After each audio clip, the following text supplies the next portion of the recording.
Good morning, Mount Olive Church and friends of Mount Olive Church. Andrew Short filling in for John Mullins here on this Friday. Hopefully, everybody's having a good week. Let me share my screen here. Going to continue on with the devotions today, and they've been great. Hopefully, you've got a chance to watch those this week on Pastor TJ's message on Sunday there, and a lot of great stuff in that. So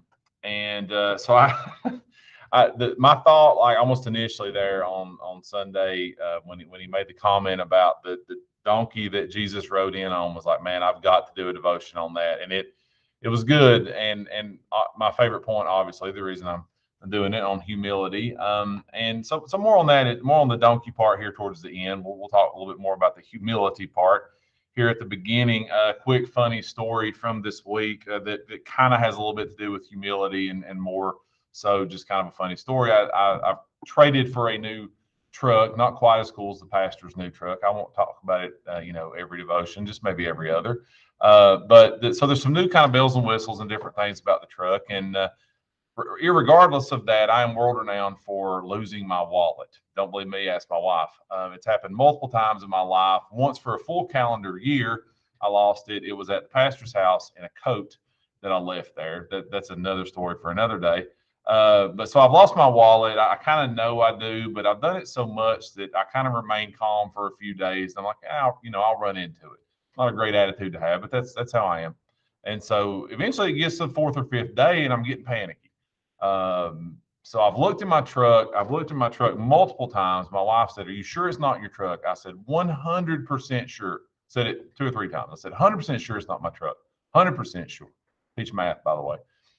So long story short, we go pick up my truck, had some stuff put on it, and I'm driving up the mountain, still don't know where my wallet's at. And I kind of look over the top, and I notice there's this little cubby on top of the truck. And sure enough, there sits my wallet. No less than four times had I searched that truck, could not find the wallet. It was right there on top. So maybe I should have been a little more humble about that wallet. So humility here. This is the text here from Sunday.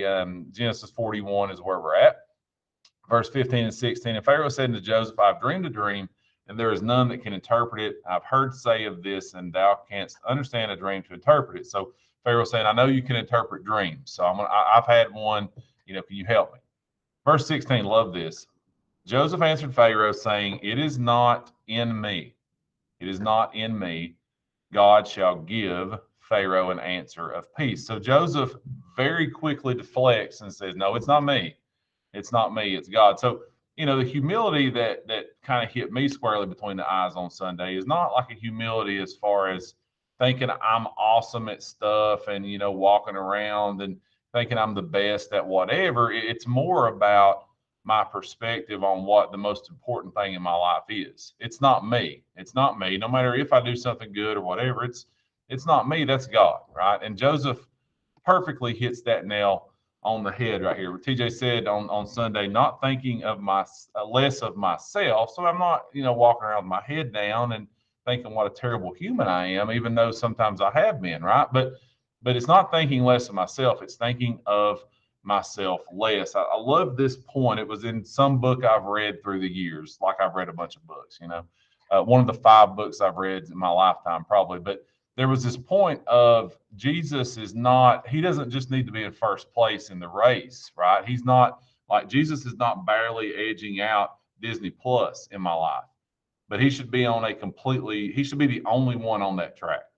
I know we've all got things in our life that are important, things that we have to do. We've got jobs, we've got kids, we've got, families, and those things are important. But Jesus's importance should be that he's the only one on that track. That's the humility, I guess, that kind of hit me in the face, is that not that I'm belittling myself, but Jesus is so important, so much more important than anything else I've got going on.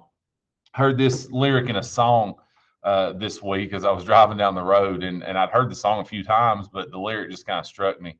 And so, speaking more on making sure that Jesus is the most important thing, and says the song's called "See Me Through It." He says, "When the sky falls, who am I going to call? The one who put it there in the first place." Isn't that a great perspective?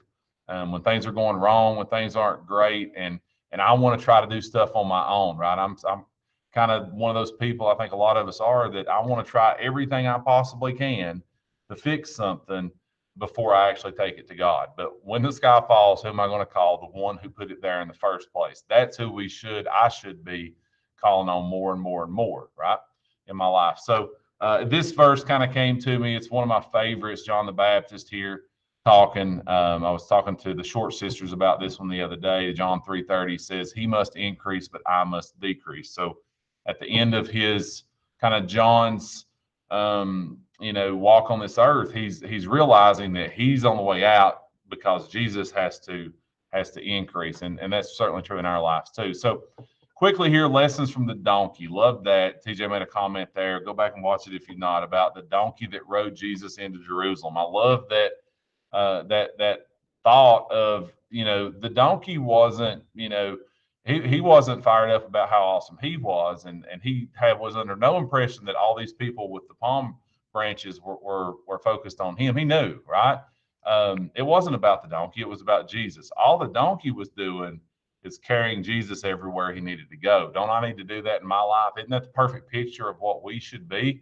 Certainly not calling any of you donkeys. I'm stubborn like one sometimes, but it didn't matter if the bridle was too tight. It didn't matter if he would have been rather hanging with his donkey friends at the barn. He still carried Jesus where he needed to go. It doesn't matter that my Thursdays went bad, or I've had, a rough spot and whatever, or even, maybe it's more than that. Maybe it's a bad doctor's report. Maybe it's whatever. It doesn't matter. We still have to carry Jesus everywhere we go. We should be happy about that. We should be proud. I should be more and more and more proud to carry Jesus to everyone I come into contact with every day. So hopefully, man, all of you got something out of that. I hope you enjoyed it. I enjoyed getting it together. Love the idea of the donkey and being the donkey that carries Jesus everywhere that I go. So love you guys. Hope you have a great day. Hope you have a great weekend, and look forward to seeing you on Sunday. See you guys.